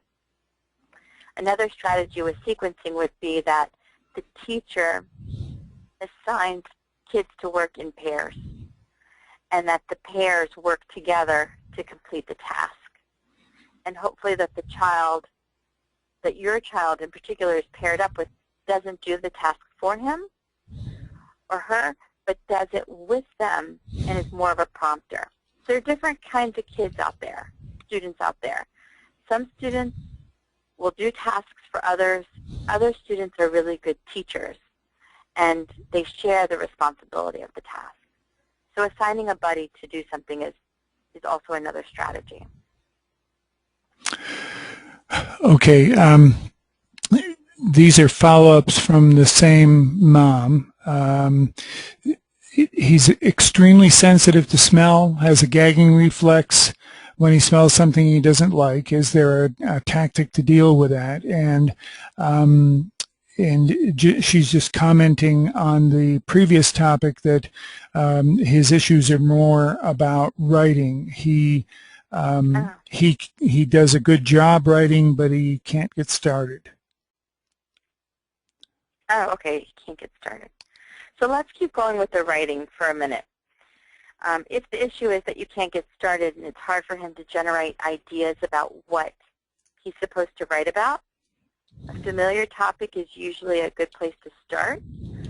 If there's a pet, for example, have him practice brainstorming ideas about the pet. So you first do it with him verbally. Tell me everything you can think of about your dog. And he starts to write it. He starts to tell you about it. And you, as a parent, start taking notes for him. And then when that assignment, when he has to actually write the assignment, he uses your notes for the first time to help him write it down. At the same time, when he sees your notes, he can then change the order of his statements, which is also part of writing, that it's written in a logical manner. So you can teach him how to write it down. or rewrite it in the next edition by numbering those sentences or numbering those brainstorm ideas. Once you feel like a familiar topic has been mastered, then you can move on to a non-familiar topic. So something that he might not enjoy talking about or have a lot of experience with. I think also the questions that are asked in school about the things that they learn are good questions to ask. So for example, if you know that they're reading Moby Dick, ask him questions that he should write about the book.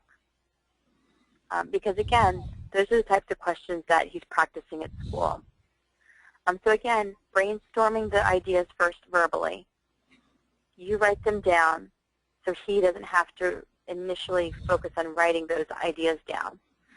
You can audio tape his brainstorming session as well, and he can play back those ideas and write them down in a more logical manner as another way to help with the writing. Another thing that's helpful in school is when there is a topic, there's 4 or 5 basic questions that you always address in a question. What is the answer? Who is involved? Where does it take place? How did it happen? If the teacher can write on the desk those key words, they might help with how to answer the question. If the question is, who is Moby Dick, hopefully the who is going to help them. But tell me about Moby Dick's adventures. Well, who's Moby Dick first? Where is he going? What did he do? Those questions, just based upon those 4 words, can maybe stimulate some ideas for the written assignment. In terms of the sensitive, go ahead. A mom actually piped in with her experience with her child, and that is using brainstorming technique of first doing an illustration. So the kid who's artistic. Hi. Thanks for doing this. It's great to have get help with these things. I have a 16-year-old son who's mosaic, 46XY,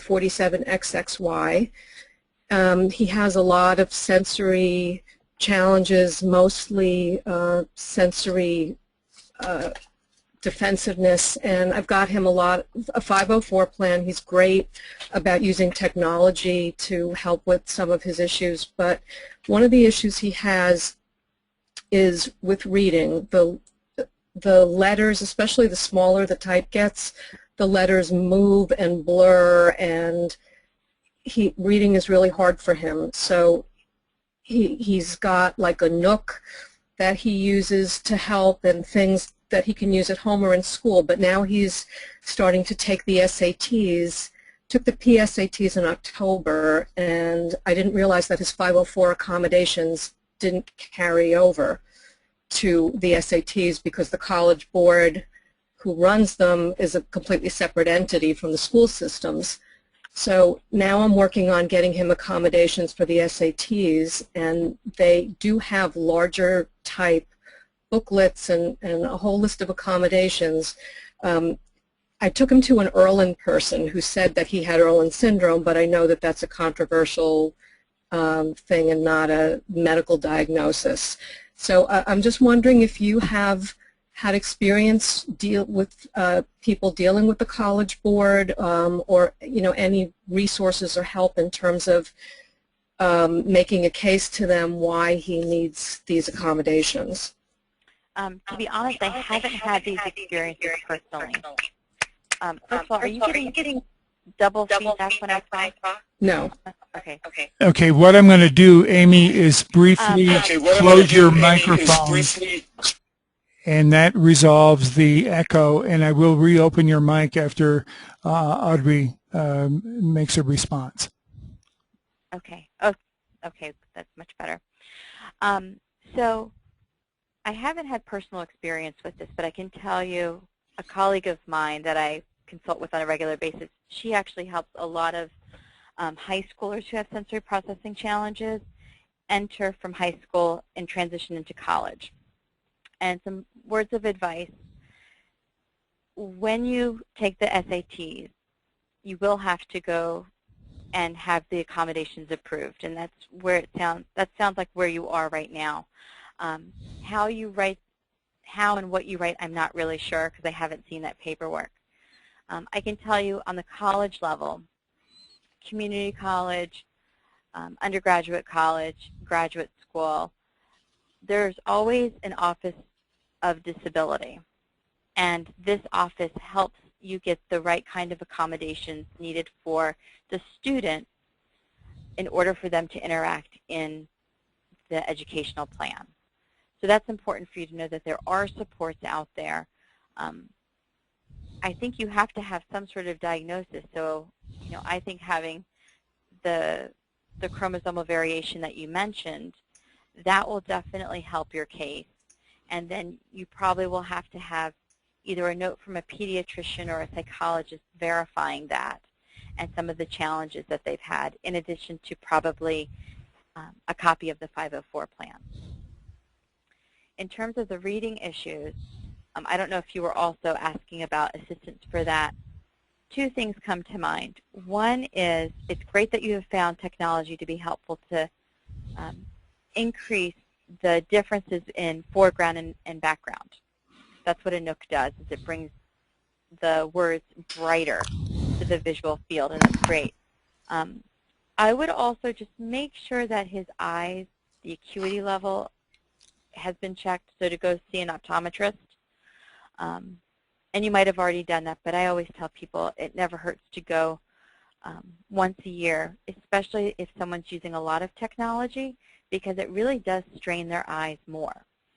And you know, before technology came, I would recommend anyway, starting at age 6, go see your optometrist every year, because the reading level increased in school. So now not only is the reading level increased, but we're giving technology, and the eyes do get tired.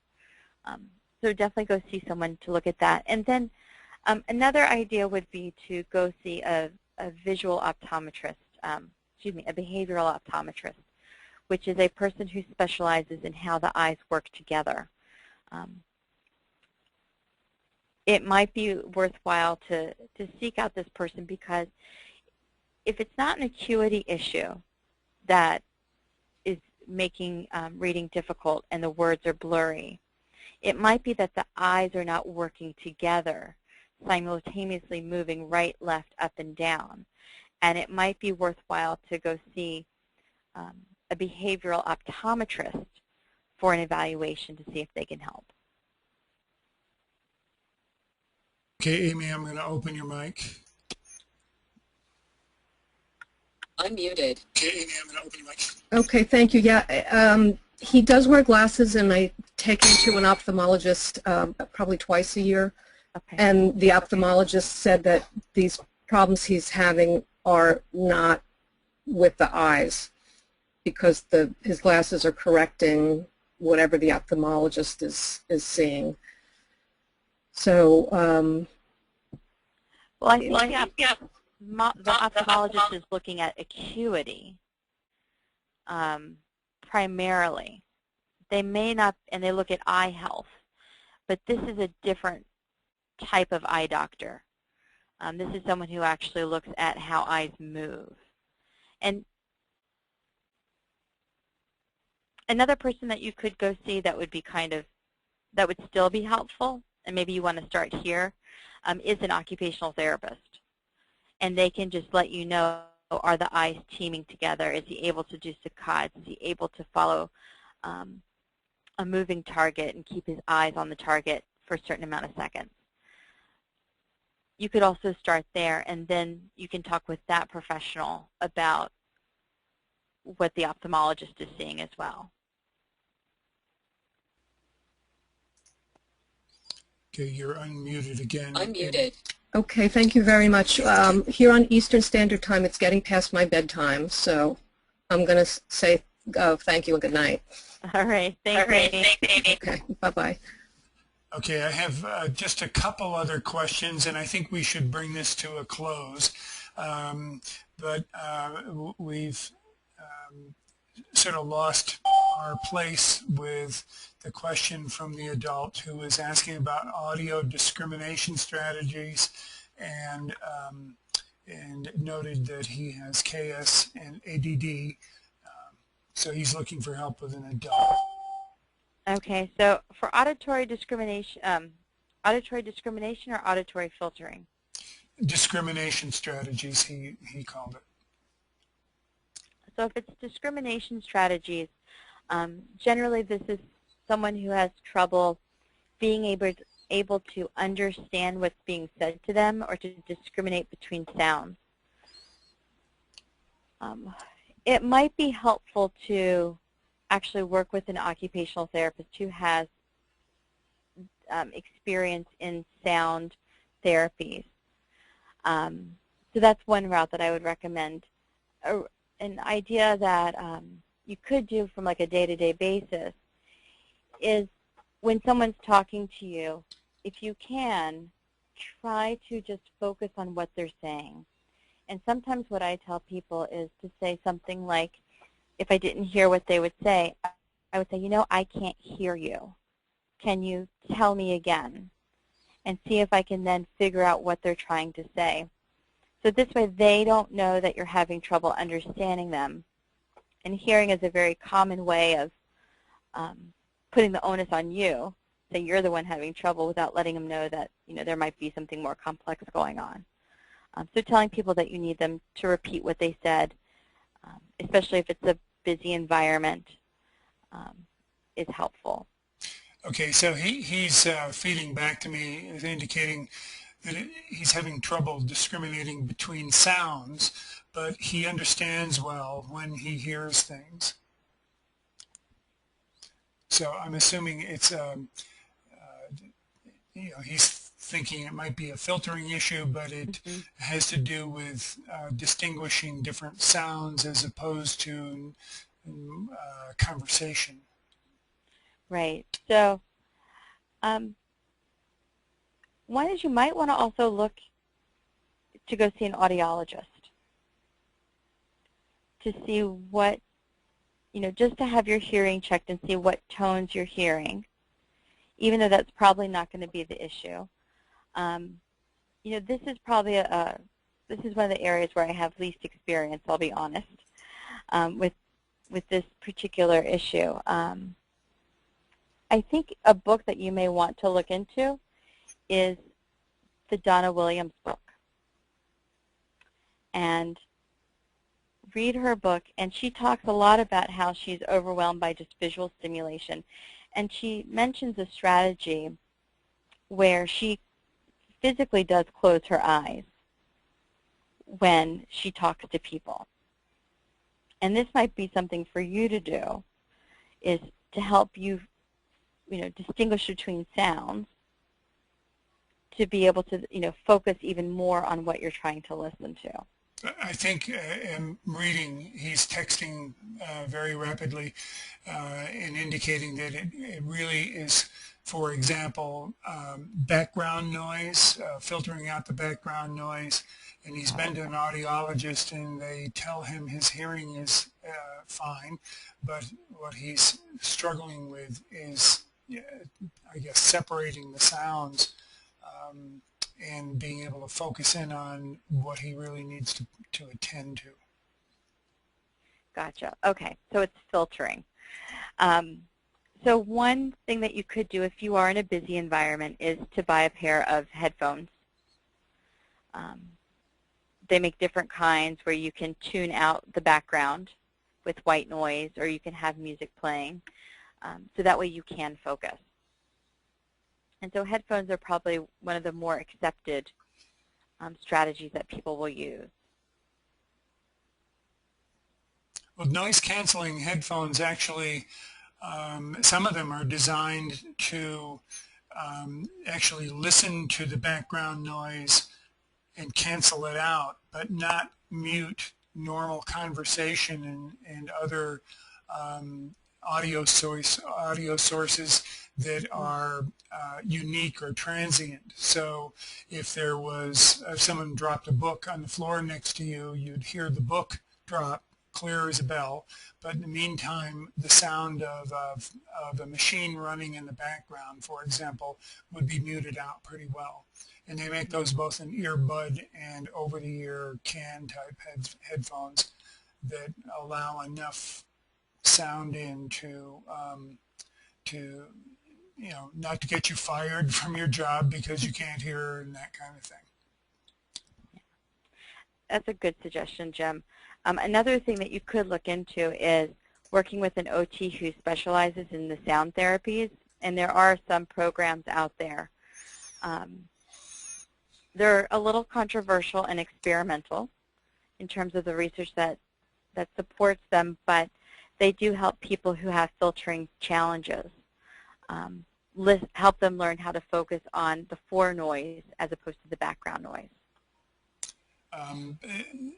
One of the moms is piping in with a recommendation that she said something about Kurzweil, text-to-speech technology and so forth. Might not be precisely applicable here, but I don't know that one in particular. There's auditory integrative, something voice. It actually, I believe it reads documents to you. You highlight the text in some way and it reads that text to you, and it takes voice input. I have two more questions, and then we really, I think, need to call it a night because it's it's almost 10:20. It is 10:20 where you are, so you must be tired. Thank you. So question one is, every night my son needs me to lay down with him and put her arm around him, and it takes him 5 minutes or so to fall asleep. And Dad says she's babying him, and I'm rushing through. He'll say there are things wrong, but his belly hurts, his feet hurt, or something like this. And is there a problem with her providing this pre-bedtime comfort? He's 10, and he has KS. So usually by 10, children don't need this kind of deep pressure, tactile kind of comfort. One thing I would like you to think about is what your child is chronologically 10, but where do you think they are socially and emotionally? Do they seem to be of a younger child? If that's the case, then this is probably one of the reasons why they're still enjoying this kind of input, and they're attached to you, and that's fine. I would consider trying to develop some sort of behavior plan, and I don't like to use that word, but reward system that would allow you to slowly exit the room over time, if that's what you want to do. At some point, he is going to have to be able to fall asleep on his own, when he's older. But this is your choice in how you want to raise him. And I think sleep is really important. Kids have to be able to go to sleep, and they have to sleep all night. So if you're thinking of changing this routine, think about maybe what would provide deep pressure around him. Maybe it's a neck pillow that you put your shirt, a shirt that you don't need to wear that day, on it, so he gets the smell of you. And you might sit with him on the side of the bed. And you might do this for 2 weeks. And every time he's successful with this, in the morning he gets a sticker, he gets to pick out his breakfast, something that's motivating for him. Over time, you can, slowly back out of the room. But the idea is that you would substitute your arm for something that also provides that deep pressure warmth, like pillows. Dr. Karen Riley, who is a behavioral psychologist out at University of Denver, has talked about behavioral issues and some sort of sensory feedback mechanisms as well. In schools, sometimes she'll recommend a backpack, a weighted backpack that provides this sensory experience. And I've heard of weighted blankets and other things like this that might be useful. And another mom piped in here with a helpful suggestion. She says she's used a bedtime massage as a tool. Her 10-year-old gets a massage, but it's a something she delivers and leaves. I'm gathering. Those are great ideas. Great ideas. Last question. We took our son, age 9, to a vision therapist, and it worked wonders. And this would be useful to the person, the individual who's asking these questions earlier. It took to a vision therapist, worked wonders. He's actually seeing double, and nobody knew until we took him for the visit. So that wasn't a question; it was a helpful